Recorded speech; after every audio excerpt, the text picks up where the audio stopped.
Pasado alauna na ng madaling araw, masigla pa rin ang night market sa Divisoria sa Maynila. Marami ang naghabol na makapamili ng mga pangregalo at mga isusuot sa Pasko. Ang mag-best friend na sina Melba at Lisa, first time daw mamili rito sa Divisoria. 3 buwan pa lang daw mula nang dumating sila sa Metro Manila mula Bicol para magtrabaho.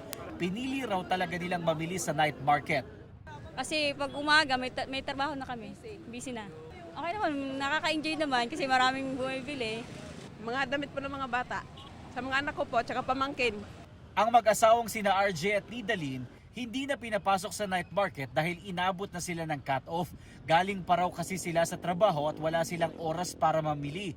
Kasi balak namin na umabol pa para makabili kami ng for Christmas party, gano'n, para sa mga bata, pang regalo. Sana nag-advise sila ng mas maaga para makadalo pa kami. Babalik na lang kami kinabukasan.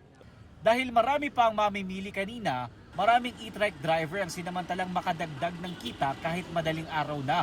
Ay naman sa gwardiya ng night market, alauna ng madaling araw dapat ang cut-off nila at pinatatapos lang ang ibang namimili. Pero posible raw i-extend ng oras habang papalapit ang Pasko.